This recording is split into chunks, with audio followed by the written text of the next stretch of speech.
बात करने के लिए लॉगिन करें www.astrotak.com। देखिए, सूर्य जब किसी राशि में प्रवेश करते हैं या किसी राशि पर भ्रमण करते हैं तो इसे कहते हैं संक्रांति। सूर्य हर महीने में राशि का परिवर्तन करते हैं, इसीलिए साल में कुल मिलाकर 12 संक्रांतियां होती हैं। क्योंकि हर बार सूर्य एक राशि में प्रवेश करेंगे, जैसे मिथुन में प्रवेश करेंगे तो मिथुन संक्रांति, कर्क में प्रवेश करेंगे तो कर्क संक्रांति, तो कुल मिला के 12 संक्रांतियां होती हैं। लेकिन 2 संक्रांतियां सबसे ज्यादा महत्वपूर्ण होती हैं। एक हम जानते हैं मकर संक्रांति 14-15 जनवरी के आसपास, और एक होती है कर्क संक्रांति 15-16 जुलाई के आसपास। सूर्य जब मकर राशि में प्रवेश करते हैं तब इसे कहते हैं मकर संक्रांति, और मकर संक्रांति को हिंदू परंपरा में बहुत ज्यादा पवित्र मानते हैं। लगभग उतना ही ज्यादा पवित्र कर्क संक्रांति को भी मानते हैं। जब सूर्य कर्क राशि में प्रवेश करते हैं तब कर्क संक्रांति होती है। मकर संक्रांति से वातावरण में गर्मी की शुरुआत होती है, अग्नि तत्व की शुरुआत होती है, और कर्क संक्रांति से जल तत्व की शुरुआत होती है। इस समय सूर्य दक्षिणायन होते हैं, इसलिए वातावरण में तमस बढ़ता चला जाता है। यानी कर्क संक्रांति के बाद के जो 6 महीने होते हैं उनको हम सामान्यतः नकारात्मक समय या हल्का सा निगेटिव समय कहते हैं, और मकर संक्रांति के बाद के जो 6 महीने होते हैं उन्हें हम पॉजिटिव समय भी कहते हैं। इस बार की जो कर्क संक्रांति है वो 16 जुलाई को है। 16 जुलाई को सूर्य देव कर्क राशि में प्रवेश कर रहे हैं, और ये दिन बड़ा महत्वपूर्ण है शुभ कार्य करने के लिए, पुण्य कार्य करने के लिए और दान देने के लिए।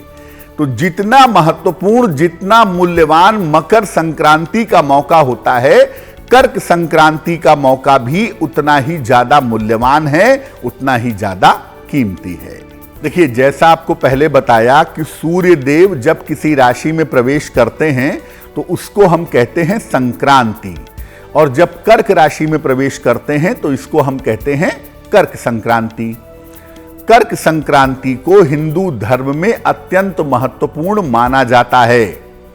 इसको श्रावण संक्रांति भी कहते हैं, क्योंकि लगभग इसी समय सावन का महीना शुरू होता है, इसलिए इसको सावन महीने की संक्रांति भी कहा जाता है।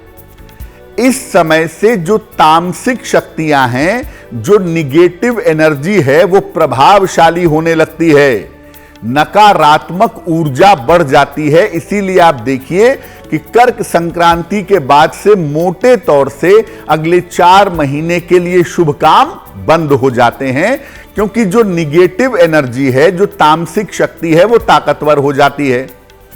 ऐसा मानते हैं कि कर्क संक्रांति के बाद जो 6 महीने का समय है वो देवताओं की रात्रि है, देवता उसमें सोते हैं, यानी जो वातावरण की शुभता है वो कम हो जाती है।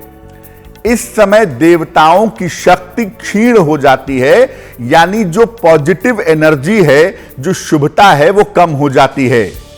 इसीलिए आप देखिए कि कर्क संक्रांति के बाद मंगल और शुभ कार्य करने की मनाही होती है।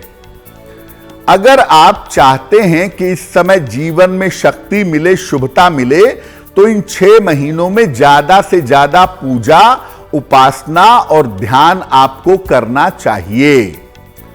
कर्क संक्रांति का दिन भी उतना ही ज्यादा पवित्र है जितना मकर संक्रांति का है। तो जैसे मकर संक्रांति पर पवित्र नदियों में स्नान करते हैं, ध्यान करते हैं, दान करते हैं, वैसे ही कर्क संक्रांति पर भी पवित्र नदी में स्नान करना, दान करना बहुत ज्यादा लाभकारी होता है।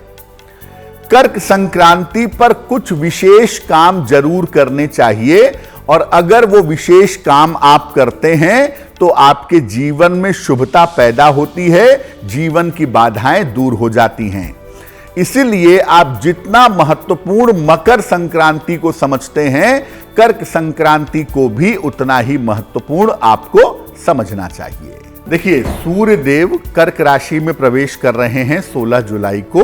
तो मुख्य बात यह है कि 16 जुलाई को सुबह 10 बजे के पहले आप स्नान कर लें, सूर्य भगवान को जल चढ़ाएं, उसके बाद शिव जी को जल चढ़ाएं।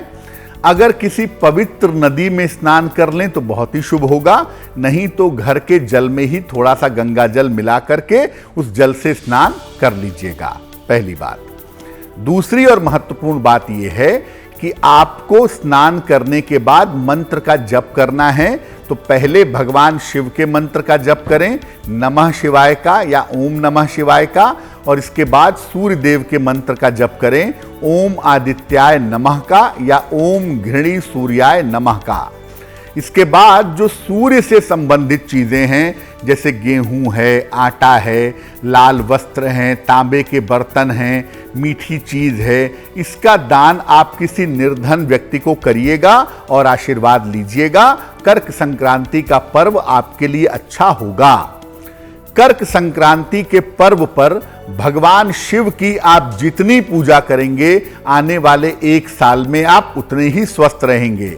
तो अगर आप चाहें तो कर्क संक्रांति के मौके पर एक रुद्राभिषेक भी करवा लें या भगवान शिव की विशेष विधि विधान से पूजा करवा लें, तो वो भी आपके लिए शुभ रहेगा।